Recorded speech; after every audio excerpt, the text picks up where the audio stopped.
everybody, it's Luther and Maranda here again, and we want to talk to you guys today about just a few things that are kind of going on in our world over here in Michigan.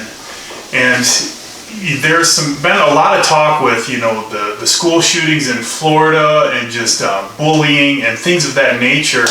And it seems like a lot of people in at least the Christian communities that we're involved with, a lot of people have an opinion, and this is great. It's good to want to speak about these things, but I think part of our frustration is that that's all people are doing. People are offering their opinion, which is fine, but nobody's taking any action. And so anyway, that's kind of the topic of what we're going to talk about today. So I will let Maranda start, and we'll go from there.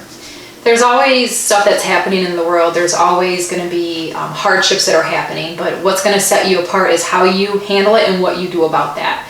Are you going to be one that's just going to sit and talk about it and, well, we should do this, or we need to pray? Or are you going to actually be one that jumps in to actually say, you know what, why don't we go and do this? We know that the kids are hurting. We know that there's kids in schools that are crying out for attention. And it could come because maybe they come from split homes, divorce, there's hurt. I mean, it could be a whole number of reasons of why. It doesn't really matter why, but we do know that in the world and in our city, in Holland, and also around the world, obviously with Florida, there's kids out there that are hurting and they're broken. And this personally just sets really close to my heart and his heart, because we are now been very involved at our kids' school. We're on the board. We see a lot of the deep things in children and families, and it really has tugged at our heart even recently. And I was never like this. My eyes were really blinded to a lot of this many years ago, but because I don't homeschool anymore and I have put my kids into, we have them currently in a smaller Christian school, but because of that, I'm seeing stuff that's going on in homes, and I'm seeing the broken children. And so when I'm hearing people talk about these problems, it's great to pray. I'm not saying don't pray, because you need to pray, but don't let praying be the only thing you do. You need to go out there, and if it's on your heart, go out there and volunteer at a school. Go out there and find an after-school program. We, in Holland, we have many of them that take kids in after school from parents at work, and they can't pick their kids up. So they'll take the kids in until 5 or 6. They give them dinner, and they invest time into them. And a lot of them are Christian-based, and they will minister to these children. And so these kids go from being in school all day, getting out at 3:30, going to an after-school program. Most of them are there till 6, sometimes even 7. And then they go home and they probably get in bed just to do it again the next day. They probably don't even see a whole lot of their parents. Their parents are busy, they're working, and that doesn't matter. But what matters is what we do. We as the believers, as the body of Christ, what are we doing? Are we just sitting back and pointing a finger at everyone and saying, well, this shouldn't happen, and look what's happening over there and here? And if you take a look at Holland, where we're from, Western Michigan, but specifically into the Holland area, Holland is said to be one of, I've heard it said that it's one of the up-and-coming next Chicagos. And it's hard to see that with where we're at, because we're not right in the downtown area. But if you go to the very center, it's hard. We did volunteer a few years ago at an after-school program. And there was some young kids there that really grabbed our heart. There was one little girl in particular. Yeah. She did not speak. No, she would not talk. She wouldn't speak. She wouldn't communicate. And we don't know the full story, but there was some kind of abuse in her past. And she couldn't have been more than 5, 6, something probably, like that. Well, it was after school, so probably 6 or 7. Yeah, it was just a cutest little girl, sweetheart, but such she a wouldn't sweetheart. talk. Whatever had happened to her traumatized her to the point she closed off to other people. So, and this is right here in our own town. This is in Holland. This is supposed to be the city that has a church on every corner. Yeah. This is Holland.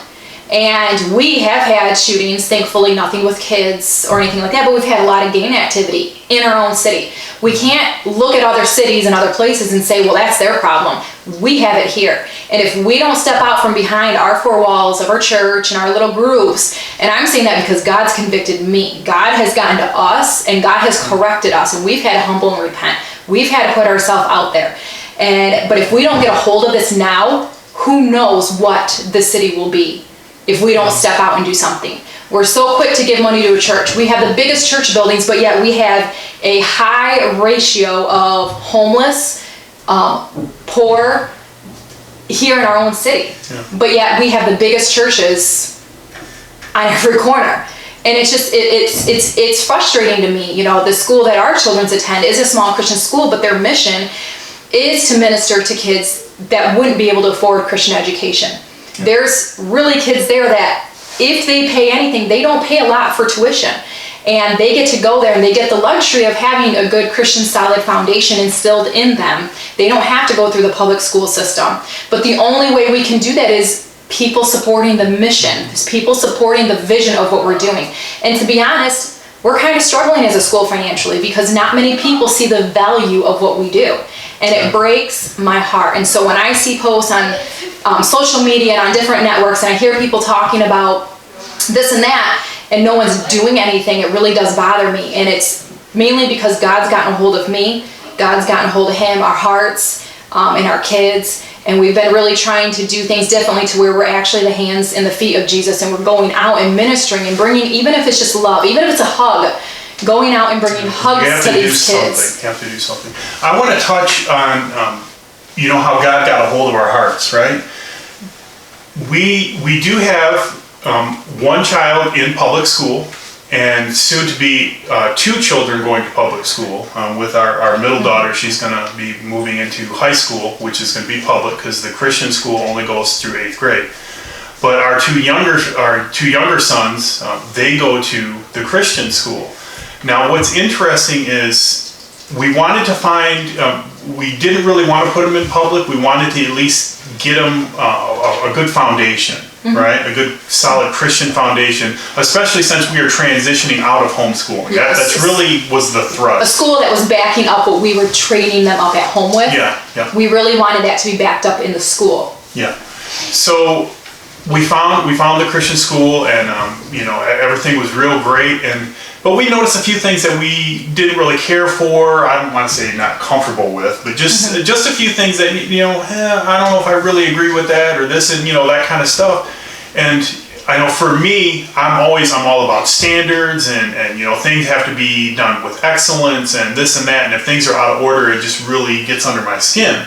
And so I would always come to Maranda about, hey, this is going on at the school. This is going on at the school. And why are they doing it that way? And this and that. And she just kind of looked at me and says, well, why don't you do something about it? Instead of complaining and calling it prayer, why don't we do something about it? So I said, you know what? You're absolutely right. I either need to A, shut my mouth or do something.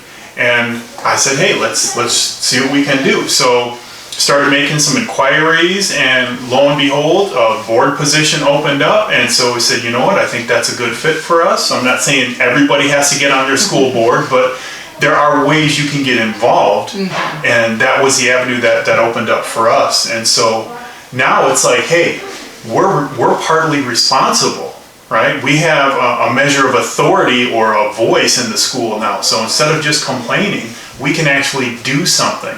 And I think that's really what you're talking about, is for so long, we sit inside the 4 walls of our church. We sit inside the 4 walls of whatever ministry we're involved with, or subgroups, or whatever you want to call it. But we don't do anything. The world, we're content, really. We're content to allow the surrounding world, the culture around us, go to hell. And we're saying, wow, look at those sinners out there. They're so terrible. But yet, we don't do anything. We'll pray, maybe. And I'm not saying we shouldn't pray, and I'm not saying prayer doesn't work. But if there is no action behind to back up your prayers, I got a feeling God's like, you keep asking me for stuff and I'm giving you the resources, but you're not doing nothing. I mean, my son, he wants money to buy toys and things, and so I'll give him a job, right? I'll say, hey, go sweep the garage, or let's go out in the wood shop and clean up out there, or I'll show you some things, whatever. I give him an opportunity to earn some money so he can do the things that he wants to do. But if he doesn't put forth the effort, I'm not giving him any cash. And I love my son. I love all my kids. But I think God's the same way. He's like, you're praying, you're asking for all these things. You want me to move in. I've sent you there. I've put you in that place for you to move in. You are my hands and feet on earth, right? Jesus is not going to come down and fix things for us. He's going to come back one more time, and then it's done. There's no more chance to fix stuff. But between now and Jesus' return, we are the ones that are supposed to take care of things. We are the ones that are supposed to go forth and be the hands and feet of Jesus. Feet walk and hands work, right? So we can pray. That's great. Prayer should be a foundation to our existence. But also good works, going out, getting involved in the community, right? We see hurting people. Hey, what can I do about it? Can I do something about it? Your parents, they feed the homeless in Grand Rapids. They're not part of a ministry. It wasn't a church thing that said, hey, we're going to do this. They just said, you know what? We know that there's some homeless down in the Grand Rapids area that we frequent. Let's get some sack lunches and then put them together and go down and just love on the people. They didn't go with a great sermon. They're not theologically educated. They're just Christian folks being Christian, ministering to people. And that's really where we have to get. It's not enough to point at the 5 people in your entire church of 2,000 that are doing something and say, oh, we're a part of that. No, you're not part of that. They're doing something. You're sitting on your butt. It's true. That's true. We had to learn it the hard way. For so long, we sat in the same system. We sat in the same chair. We were in the same structure, the same church services with the same people. Yeah. For years we did it. And frustrated because we thought to serve God, we had to finally somehow work our way up to become a pastor, become some kind of leader, and that we finally become somebody important. And that was our mindset for a long time. And it took God really breaking it down and really showing us the truth and really giving us his heart of other avenues, ways to actually reach the world, ways to go out there and minister to people, to bring hope and love, to bring truth, to bring freedom to them. It wasn't happening where we were at. And so we learned the hard way. And that's why we're passionate to tell you about it and to get you out there, because once you do, something happens, something awakens inside of you. You become more passionate. You begin to feel more. Your heart just softens. It begins to melt. I love going into the kids' school. I volunteer a lot, and I love going in. But even they're older, they're middle school grades, 6th, 7th, and 8th grade. I love being in there with them. Typically at that age, they're all like, oh, leave me alone. I want to be with my friends. But when I go in there, they all run up to me. They call me mom. Well, now they call me super mom. And they run up and they give me a hug. And how are you doing today? And they just love that connection. They love the bond. And I love going in there and being with them. I love working with them and getting to stay and talk with them and share my heart with them. And they ask questions. They will ask me things. And I never had that before. I homeschooled my kids. I was always at home, and I was never giving them the best to me. I thought I could homeschool and I'd be a good homeschooling mom. It was not my gift and it was not my talent. And it took a lot of frustration until I finally discovered one day they're not getting the best of me. They're actually getting the worst of me, because it was not what I was called to do. And now that they're in school, not only do I love on them, but I've got, 60 other kids I get to do that with. I get to love on them. I get to go in and they light up when they see me. And so we've been where you're at. And there's a lot of frustration there because you're not quite comfortable, and God has something different because he's trying to get you to move. He's putting a little bit of pressure to make you feel, to get you to move. And another area too that I think about is the political system. I know when we had when Trump was running for office, that brought up everybody had a voice to say about that. And who should be in office, who should be in the office, who should be elected, and who should be the president. And everybody had something to say. But what really bothers me is, why are no believers that believe in the truth, the integrity of the Word of God, why are they not raising up? Why do they not have a voice out there? Why aren't they running to be a president? If you have a passion for the political system, I don't follow it, so it's not my passion. But if it's a passion and you tend to watch it and you're reading on it, that's probably because God is trying to get you in that area. Get a voice back. Go out there, and you know what? If you go out and it doesn't work, you go out and you make yourself known, because other people will start to step up. Mm-hmm. Other people will get a voice back. We need to take back this land. We need to take back our city and our region, and no one's going to do it if we don't go out and do something about it. Yeah. I was reading something this morning, and I just want to share. It's it's a commentary, and I know in some circles that's like a dirty word, but anyway, it's from The Voice, which again is a paraphrase, and I know depending on your background, that's like a big no-no as well. I don't study from a paraphrase, but for just general reading, I think they have a place. But I want to read this, and it talks about John the Baptist. This is from Matthew chapter 3, and just a few statements that they make. They say they think perhaps John is inaugurating a new Exodus. Actually, that is a pretty good way to think of it. The anointed one, whose way John comes to prepare, will call humanity away from comfort and status. He will call his followers to challenge their assumptions and the things they take for granted. Now, if you read Matthew chapter 3, that's where we see John is out in the wilderness baptizing, right? And he's saying, repent, change your mindset, basically, and prepare yourself for the kingdom. But I like what the Voice has to say about that. That John was calling humanity away from comfort and status. And for me, when I think of comfort and status, I don't think of the rich and the famous. There is comfort and status and and that kind of lifestyle. I think of people in the church. And the reason my mind goes there is because that's who I was for so long. I had position, I had a voice, I had a measure of authority within the church. But you know what? Once I attained that level in the church, people out in the city, Luther and Maranda, they're leaders in the church now, we better shape up. Nobody cared. Nobody knew who we were, and so it's like, for all that effort, and there's a lot of great things that happened in the church, don't get me wrong.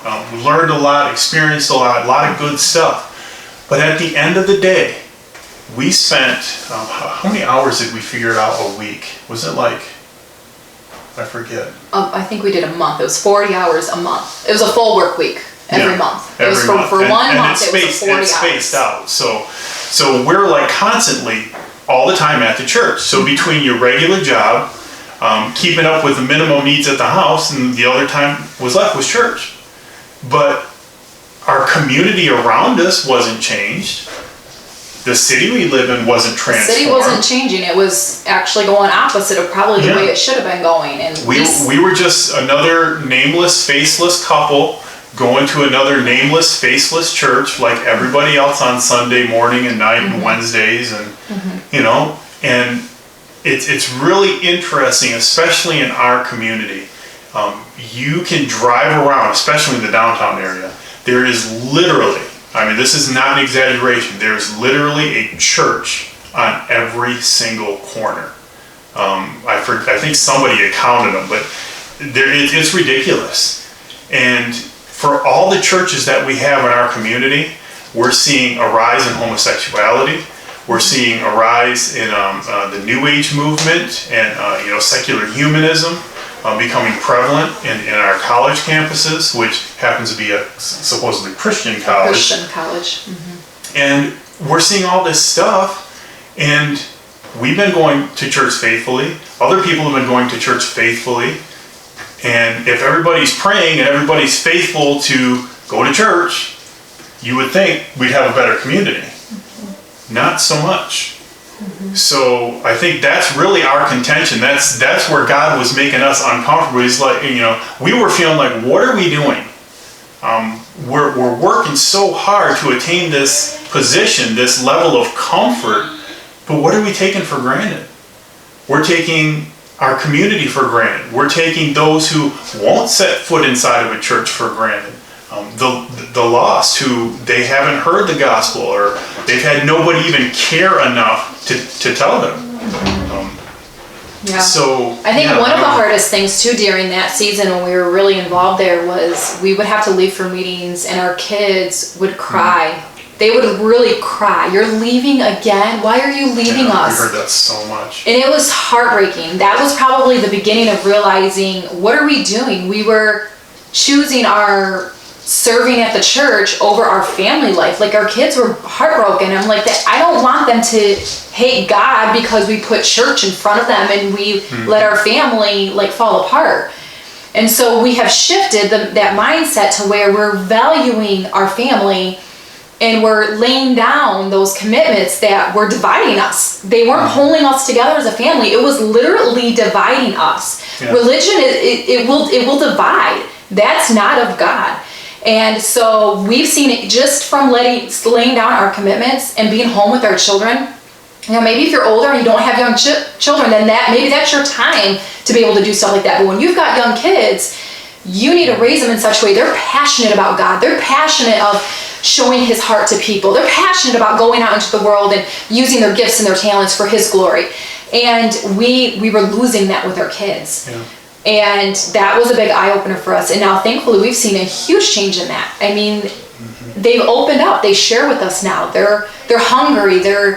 I wish it would have changed a few years ago, but I'm glad we changed it when we did, because I feel like we were able to get a hold of them in time before it was too late. And I just wonder, a lot of kids, they leave from church, they grow up and they get out of their parents' home and then they hit the world hard. And I just can't help but wonder, did they feel like their parents were picking church over them? Were they picking God over them? And I just can't help but think about that and wonder, because of what I watched my kids. They cried when we'd have to leave again for a meeting. Mm-hmm. They wanted us to be home with them. And when we were there, we did do stuff with them. So it wasn't like we weren't doing anything with them. We were. But there was a part where they wanted to be involved with what we were doing, and they weren't involved with it.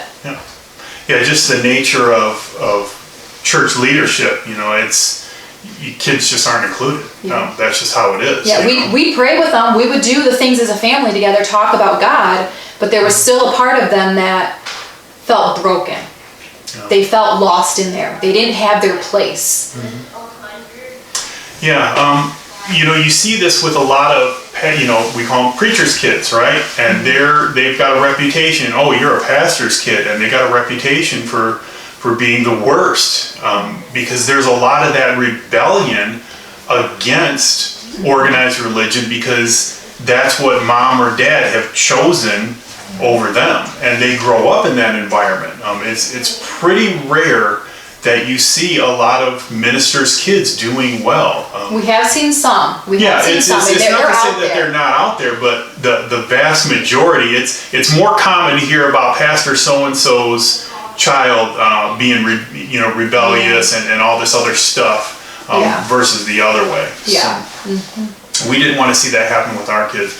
We had to make some tough decisions, some challenging decisions, and it's strange relationships when you're part of a community for so long, and people see you in this way for so long, and then you transition to something completely different. People really start to wonder, but the way we see it is that God has called us to get outside the four walls of the church, right? We know that there's just a lot of people who will never set foot inside a church building. It doesn't matter how you dress it up. It doesn't matter what programs you have. If you can get your pastor to wear high tops and a shirt that looks like a dress, the whole hipster thing, you can do all that. You might get a few, but there's just some, they're never going to set foot in a church because it's a church for no other reason. Mm-hmm. Who's going to go out there and talk to them? Who's going to go out there and make themselves available? If we don't do it, who's going to do it? Mm-hmm. God will find somebody, but when we die and when we have to stand before the Lord and we have to give an account for our lives, and He asks us, hey, I set you in that place. I set you down there. I put you in front of these people, in front of that group, to minister life and hope and love to them, and you didn't because they didn't go to your church. What are you going to say? In that day, when you're standing before the Creator of everything, and you're facing eternity, what excuse are you going to give? I wasn't trained. I wasn't, let's look at the disciples. They were fishermen, day laborers. They were what we would consider the working class in our society, where they weren't highly educated men, with the exception of maybe Paul and one or two others. But the majority of them were just working class guys, but yet they had a heart to follow their Lord wherever He went. And, Jesus, he told disciples, he says, the Son of Man, I don't have any place to lay my head. You sure you want to follow me? And yet they did. So we can stay comfortable inside our church, comfortable inside our little communities, our little spheres of influence, rubbing elbows with people that we know and keeping the unwashed masses at arm's length. But is that the heart of God? Is that what we saw Jesus model for us? And I don't see that in Scripture. So we had to change. We had to do something different.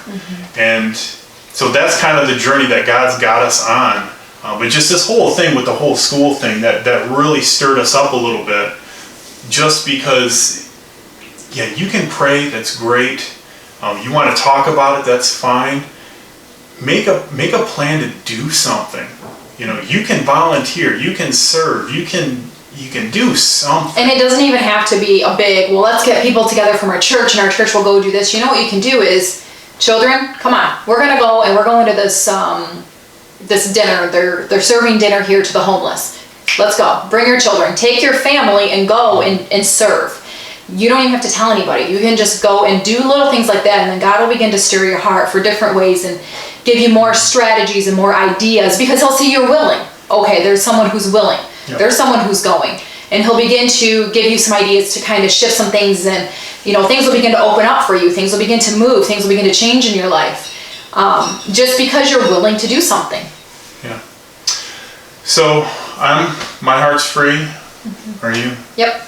We're good. So thank you for listening to us rant a little bit and kind of get that off our chest. But really, we hope you're encouraged. Get out there. Yeah. Look around you.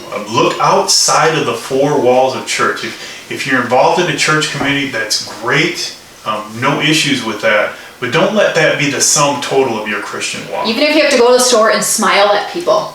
Yeah, that's a good place to start. There's a lot of people that don't, and their heads are down. I've even seen people crying in the store. You can walk up to people in the store and not trying to push Jesus on them, not trying to win them to your church. Oh, like somebody I can bring in. Look, I've got so many people in my church. People are going to look at me because I'm bringing people into my church. I mean, come on. Yeah. You don't try to bring them into your church. Don't do that. People know when you're real, when you're authentic. Be real and be authentic. Go, and if you see somebody crying, hey, is there something I can do to help you? And legitimately mean it. And if they want help them.